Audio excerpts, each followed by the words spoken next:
monsoon bringing more rain probably even to the coastal Andhra Pradesh, coastal Godavari might change the conditions maybe within this year. We do not know, but that kind of a phenomenal event, that what they are talking about 10 to 12 inches of rain, 250 millimeters of rain, in our calculations, our classification that you saw earlier, more than 200 millimeters or so they call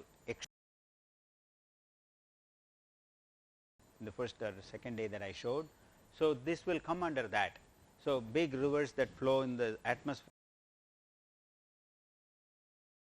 creating such a massive amounts of flood is a good thing for a state like California, but when it happens in a place where you do not have enough storage structures, he was mentioning even with those places where you can use this information on how much to release before this big level low to make sure that it can accommodate fresh inflows into the reservoir. So, those are the reservoir operation management strategies for both extremes, in terms of releasing the water, and in the flood conditions how do you release beforehand to make room for excessive inflow that you will have due to these heavy rainfall events. So, this is an integrated management strategy that I am talking about, connecting to the previous discussion. When we talk about floods, yes, it is important. That is the first important step to really quantify the the mapping areas and depths and all that. But then what next? You have to ask that question. So, it comes with that question on how do you allocate water resources, or how do you protect public, what kind of evacuation that you need to be thinking about. So, you will be today you are engineer calculating all these things, tomorrow you will be a manager, maybe next day you will become even a policy maker to look at a bigger picture thing. So, these are the connections that you will establish. You will not be just looking only at the smaller scale or finer scale details, but you will look at the bigger picture. That is what I am trying to bring about here. Questions on that?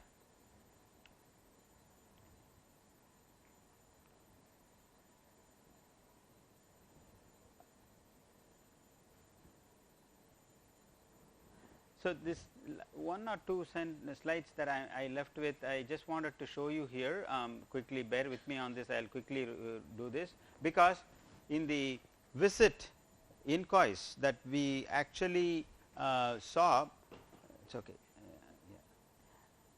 Thanks. In inquest, they talked about how the land management practices are taking all the fertilizers that we apply to agricultural areas, how they are carried into the river and how they end up in the ocean or Bay of Bengal or Arabian Sea, and how they create nutrient rich environment where they grow lot of phytoplanktons and then take up all the oxygen from the area and creating a zone called, what is that zone? What is that zone called? Hypoxia, right? They talked about hypoxia, right? So, it is primarily depleting oxygen, killing all the aquatic habitats and species in those areas. It is connected to extreme events. They are kind of flushing out all the big pollutants from the river, from the land into the river and to the ocean, creating big hypoxia zones, lack of oxygen to survive. So, fish will come out of those areas, escape those areas, try to come to the ocean even thinking, or to the land surface. People go and easily catch, but we do not know how these dynamics are working. But on a global scale, of course, it is a big problem. Assessment of pollution fluxes to inland and coastal water is a big concern, and India has a long coast. You think about just on that one question of how extreme events are going to carry all the fertilizers that we apply in the Godavari basin into Bay of Bengal, and is it going to create more of hypoxia zones? That is a lifetime work for somebody to do that, and quantifying how much we pollute the land and how it is ending up, right. shift in nutrients, nutrient delivery ratios contributed to coastal eutrophication, toxic blooms and hypoxia, anoxia conditions, right. And then land based human activities are blamed, we are talking about that. Non-point and point source. What is the distinction between non-point and point sources? Can somebody tell me what is non-point?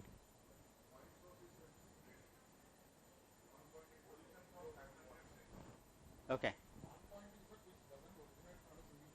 Yeah. Yeah.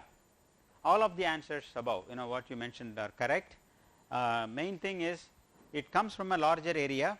It's not a point source, right? Non-point. Primarily non-point is related to agricultural lands, because that's where we pollute by putting all the fertilizers, pesticides and what not. That is called non-point. What are the point sources examples that you can think of? Industrial pollution, wastewater effluents, they directly put in the river, they end up in the ocean, right. River is a pipe flow, basically it can find quick flow into the ocean, right. So people don't realize that, whether it is Ganges or other big systems in many river basins here, dump all these pollutants into the river, which is ending up in the ocean. So it's a closed circle, cycle that we are talking about here, and it creates a problem. We create these problems, and of course long term series of sediment flux on many rivers suggest a declining fluxes to the coastal zone and imply that sediment and carbon are retained by the reservoir. That's another important thing, right. So these fluxes are arrested, blocked, barricaded by the dams. They are stopped. So even they become really the source of if the reduction in sediments happen in the coastal areas, what is the detrimental effect that you can say? Maybe I will have to ask somebody from West Bengal here who are familiar with delta and areas of Sundarbans and areas. Can someone tell me what happens if there is a reduction in the sediments to these coastal zones?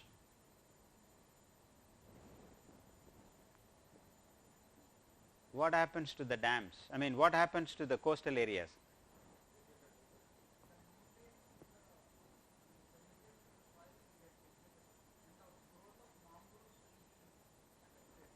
Okay. Flow. Do you agree? What do you say?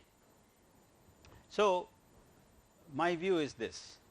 You are talking about flow that is affected, flow decreases because of the dams, that also decreases the sediment transport into the delta region.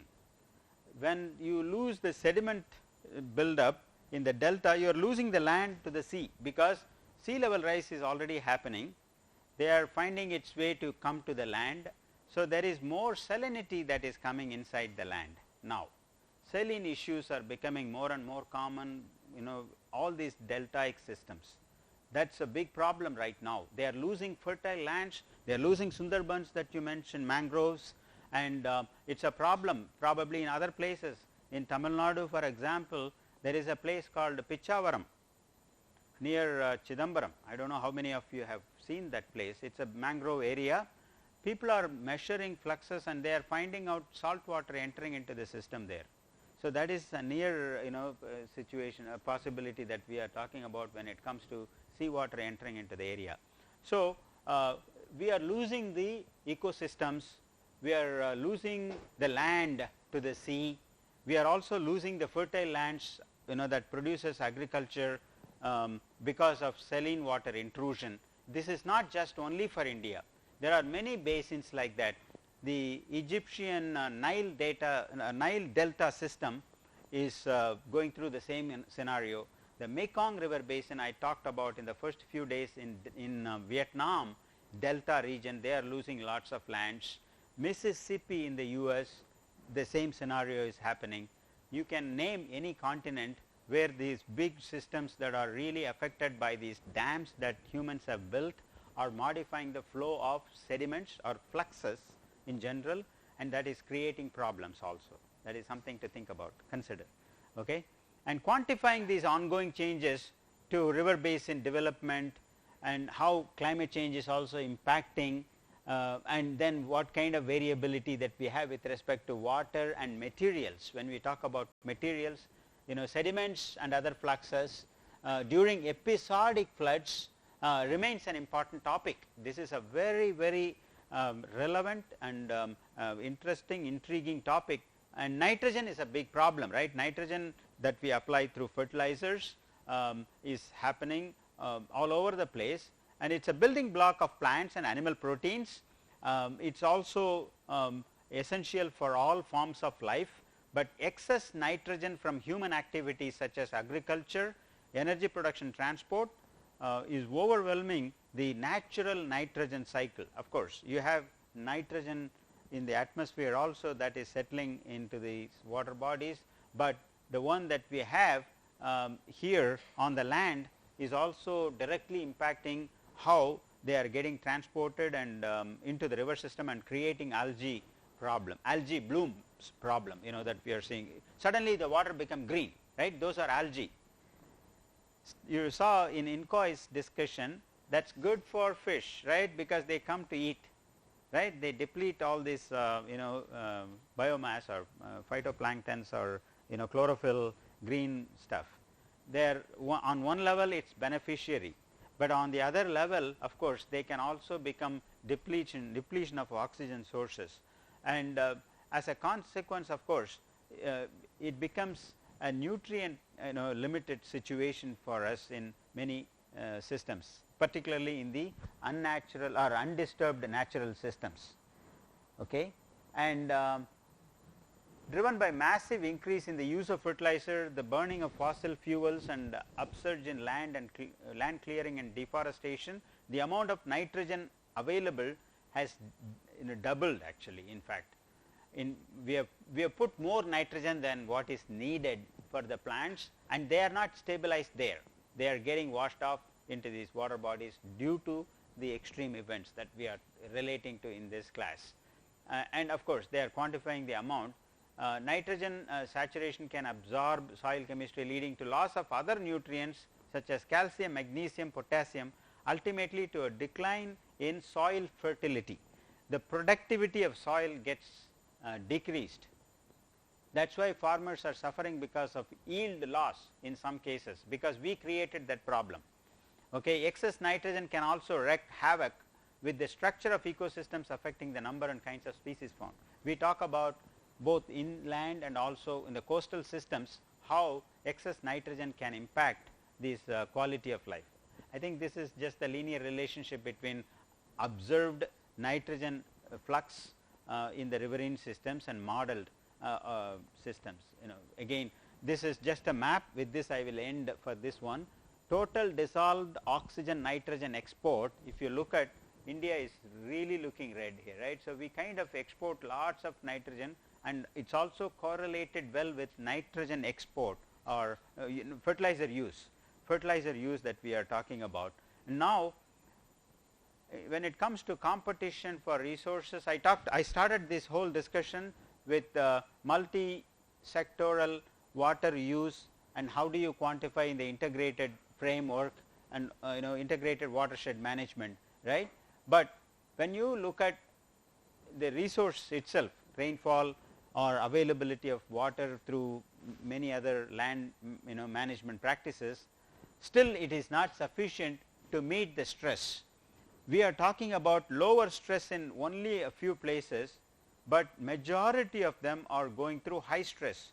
Look at India for example, it is a huge red box that we are talking about here. The entire country except few spots are going to be having high stress related to water and resources, primarily water I would say, natural resource, but there are other resources that are also impacted because of all the changes that what we are talking about, population and climate change, induced change. So, this is kind of a full circle now what we are coming up to. I mean, we started talking about small scale events, whether it is drought or floods, and then we looked at on a river basin scale. Now, continental scale, if you look at not just one region, right, We are talking about South America. Amazon is completely affected, or at least some major regions within the Amazon region. Argentina, Chile, Peru, all these Ecuador, western countries, and then most of US on the eastern side is impacted. Central Southern Africa full of red, China, even Europe, all of these major continents, Australia, you know, on the coastal side. Yesterday you saw a drought video that I was talking about in this part of the country, and they are saying how bleak the life is with respect to cattle, ranching. You know, they had to sell those cattle before time, before the severe drought comes, to save their profits or whatever. And now we are talking about, one way or the other similar scenario in many parts of the country here, many parts of the continents, other continents. So again, there is no end to seeing the stress, because we are always finding that it is going to be a stressed planet. So we need to think about how can we model things that will help us understand, build a better future, for sustainable future. Adaptation is the one that we think about. For that we need models, we need data, we need tools, right. So we are going to jump into that part between now and tomorrow, and then conclude this whole thing with doing research and communication of that research. So okay, now I will be quickly reviewing the basic stuff that you already saw one time, but I am going to repeat this again. Please bear with me. This is a repeat because you wanted to know little more about SWOT model, but I do not want to just introduce this as a tool for you, right. In different settings, our scholars also have given some basic information on the differences between hydrologic models. Again, it is a repeat, but for those who are here listening to hydrology for the first time, it is not a bad thing, because it is reinforcing your thinking. It will help you to get some grounding on this topic. These models are mathematical models, right, equations that we describe the processes, right, but again it can be classified, these models, as lumped model. I call Heck HMS as a lumped model, and distributed model is SWOT. One particular, in fact you ran with only one basin, with only one parameter for the entire basin to quantify Q, like vegetation or other parameters, precipitation or something like that. We we ignored the spatial variability of that watershed, Netravati watershed that you simulated, and that is a lumped model. Distributed, when you run, for example, tomorrow, you will divide the same watershed or another watershed with multiple small watershed. You can refine all these water budget, energy budget components by each sub basin based on vegetation, land use, or slope and weather conditions. You can divide these into smaller units and come up with a better estimate. So that is a basic difference. There are other models, event and continuous. Heck HMS is an event model. Heck RAS is an event model. You took few hours, 22nd July to 21st August, you simulated one particular rainfall event, you came up with a flood producing storm hydrograph, right. So that is an event model, and continuous model is a SWOT model. You can run the model for 5 years, 10 years, 100 years and say how my hydrographs are changing. This is basic stuff, but I just wanted to still reiterate on that. Stochastic versus deterministic. There is some randomness in this process, right. So which is introduced through stochastic approach, that is called stochastic modeling, statistical model, and deterministic is the measurement that you can provide for these observations, and that can actually provide you the output. That is the deterministic approach. Numerical versus analytical. Many times some of these numerical models, the equations that we define has a solution, but analytical models may not have that. So the difference between these two really needs to be understood when we are talking about how your iterations are going to matter, how many times that you would simulate. You have an abstract answer through one method, in another method you have to approximate those answers with some assumptions in it. So Hydrological models have a long history, we will not talk about all that. So, the first model is a Stanford model in 60s, Stanford University people came up with. Since then many models have come up. So, again we will skip all the history. If you think about listing the models, you can say for hydrology, hydraulics or ecosystems whatnot, you have many models. These are all the next generation models from built from those 60s models, considering watershed scale analysis, right. They want to have distributed parameters for the watershed. It can simulate rainfall, complex rainfall patterns for a heterogeneous watershed. Most accurate representation of watershed is defined within the distributed watershed. Okay, I am focusing mostly on the distributed watershed now. The disadvantage is computationally very intensive and time consuming. You saw that yesterday. Some of your computers were chugging along slowly, not even producing the results, right. So, it took some time for you to process. Some of them are faster. So, if you go bigger, if you go for a bigger scale simulation and longer time periods, it is going to consume more of your computational time. And of course, you have to have that trade off. You have to ask a question, which model I would use, because this is the problem that I have. Or you can go the other way around, whether or not this model will solve my question. If not, then you have to go for a right model. Choosing the model is a big thing, right, like choosing the index for whether it is biodiversity classification or drought classification or flood index modeling. You want to see what kind of models that you would use. But now coming to specific, once you chose a specific model, there are steps that you need to follow, right. Select a model based on the objectives, watershed characteristics, availability of data and project budget. How much time do you have, both time wise and also money wise. Obtain necessary inputs. You are given for this workshop tutorial sessions data, right. Think about going back to your place and building your own model. You have to first start from looking at what's available for you to simulate. That is a big deal. You have to, even this morning for AI/ML techniques also we talked about getting the right data, right, for right training the model. If you don't do that, anything that you do after that is not so useful. So, you are going to have garbage in, garbage out. Models will produce what you give. Models can be as good as your output or inputs. So, you do not want to create or put the model into question by just creating a bad input first of all. So, many times in my own research I put in a lot of effort to collect the data, to compile the data, to process them, to understand them before I can even feed them into the model. So, I do not know how many of you noticed the other day when we talked about HEC-RAS or HEC-HMS, I asked Rafi to put the 3-year precipitation plots on the graph, on the board. It is for you to do the first check analysis or checking of the observations. You have to do that for sure, because you need to know what is the precipitation magnitude that you see for 3 years.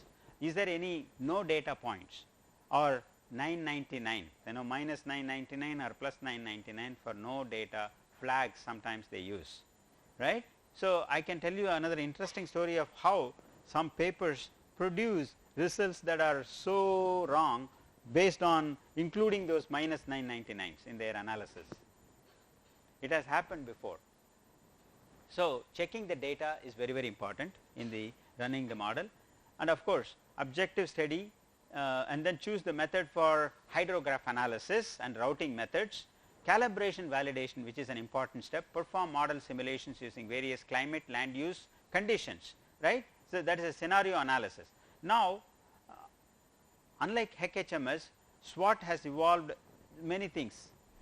I mean, GeoHEC-HMS of course can also do some of these things now, but SWOT with QSWOT basically has got QGIS. In this case I am talking about ArcSWOT.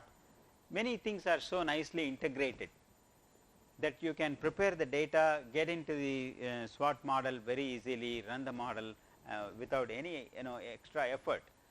but there are other tools available for even interpreting the data. For example, visualization part of this model output is done through VisSWAT, and then SWAT cup is another add-on to calibrating the model. So, again I am coming to the details of SWAT model, but there are lots of information available for this model. But what does this model do? That is a question that you would like to ask before you can choose this model, right. So, we want to say that it is a model that you can run at high resolution based on how you divide the watershed into HRUs, hydrologic response units. They are based on topography, land cover, soil type and slope, right.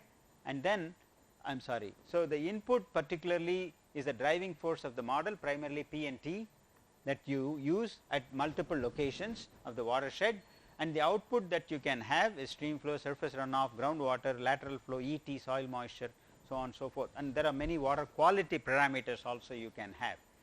Okay.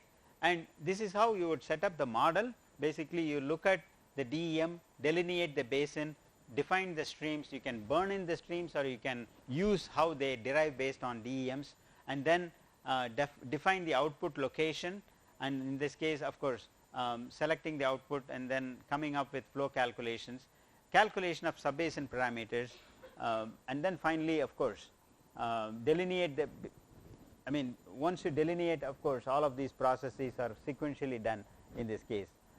So, first thing is HRU analysis, land cover, land use, soil slope definition, HRU definition, write input files, edit input files and run the model. This looks simple, but if you do not do this each of the steps, it might create error message. We are compiling the data as we speak now, but for tomorrow's afternoon session, once when you do it, you will have a pretty good understanding. So, I am going to actually show you the basics of the model again. It is a watershed model. It includes all kinds of land use. You can see forested area, agriculture, upland processes, agriculture here in this case, and then channel flow is considered, and then it covers the whole watershed with multiple land use information, right. It has all the processes included, weather, hydrology, sedimentation, how plants grow, nutrient cycling, pesticide management, basin management, this one, and then bacteria transport, E. coli primarily. So, this is how it looks, right. The hydrologic balance that we want to calculate for this basin based on the precipitation. It falls on the tree or the land mass, and then of course it gets into the root system. Part of it is flows on the surface, right, as surface runoff, part of it is getting infiltrated, and then of course part of it is flowing parallelly through flow that I say yesterday, or lateral flow in this case, and finds itself into this water body. Part of it is getting redistributed within this unsaturated zone or root zone. Percolation happens in the shallow aquifer, some of these are shallow aquifers, and then further aquifer percolation happens, further percolation gets into recharge, deep aquifer, and part of it is laterally flowing into the water body as return flows. Part of it is also due to capillary action can find itself moving up into the unsaturated zone, and of course model can actually quantify that amount. After quantifying all of that amount, after taking this loss into the aquifer which is not coming to the watershed, you get the flow at the outlet. So, now I am putting out all these processes that are simulated here, including ET, which is a big quantity. You are modeling this in the watershed framework for the model like SWAT. This is happening for all the watersheds.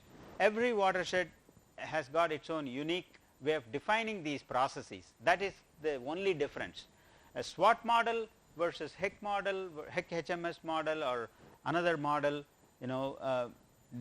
considers more or less the same processes, but how they divide or partition the quantities into different elements are subjected to the input availability, or their equations, how they define these processes within the model and the demand for the input. Okay. And now coming to the setup, we will delineate. I think this is shown before also, so I am just again reiterating. then you will use input, we will provide you tomorrow with land use, soil and slope maps. You will create HRUs, and then we will have climate model data or observed data, but in your research purposes you will use climate model data for extended period. Write the parameters first, that is the first step in the model, and then run the SWOT model, calibrate if you need, and then simulate. So, this is the simulation that you are seeing, continuous model. So, I am able to show multi-year simulation of hydrographs, right. This is for 2 locations that I am showing. So, what we are saying is for a long term simulation how the model is doing with a reasonable accuracy, monthly time step I guess, 0.81, 0.5 and 0.6 and above is always good, 0.8 is really good because we calibrated this watershed. So, again for another location. So, there are lots of parameters that go within the model. I think we play with few parameters tomorrow.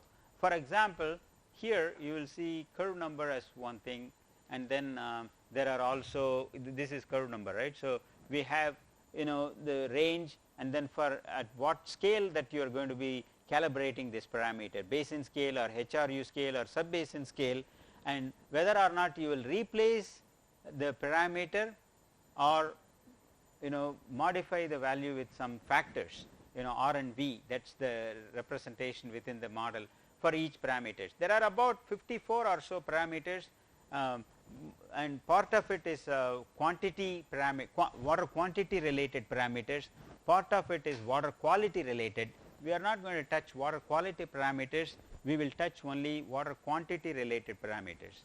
Okay. Once you calibrate the model, of course, you can run the model for different watersheds. In this case we ran for one of these watersheds, which is snow melt driven watershed, with which also has got reservoirs downstream. So, we looked at what is the flow inflow to those reservoirs. Here you see here there is one reservoir that we have, there is another one reservoir here, 3 reservoirs that we have in this watershed. So, we kind of quantified what is the amount of water that each of these reservoirs will have under climate change conditions. Okay. And then we quantified how much each of these models are producing as hydrograph in terms of peak flows, uncertainty. We tried to bracket for 10-year period intervals for different models, and of course, generally they agree, but you can see a range, small one to big one here, and the flow is very small. See, I think it is in CMS only flow 350, it is very small compared to even the watershed that you saw yesterday, quantity of flow I am saying, but it is no melt watershed. So, it is very limited in quantity, but then you can look at it on a spatial scale by HRUs or by sub basins, each variable, whether it is ET, soil moisture, temperature.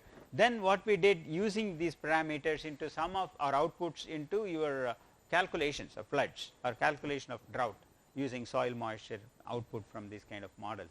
So, you can animate these results. We did this for multiple basins within the state of Idaho. I am just showing here just as an example, but the whole idea here is to say we will kind of end up with experience on using 2 different models. One is an event model like HHMS, the other one is also a continuous model like SWOT model, and one is a lump model, one is a distributed model. So, you will see the difference, and then how to customize a model, how to calibrate a model, how to visualize the output, how to relate to the real world situation that you are looking at. You could do this for Ankushapur watershed or Chaliwagu watershed and see whether or not you can calibrate the model to come up with best flow estimation, just as a trial exercise. All you have to do is to put together inputs of soil, vegetation, soil slope and weather data. Once you do that, it is a very nice example for you to understand whether or not you get the same flow that you saw from the field. It is a nice trial experiment for you over the weekend if you want to experiment that.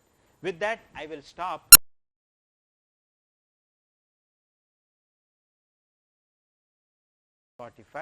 And reconvene at 2:15, right. Any questions that you have? I think it is all pretty repeat of what we are seeing overall, but I will talk about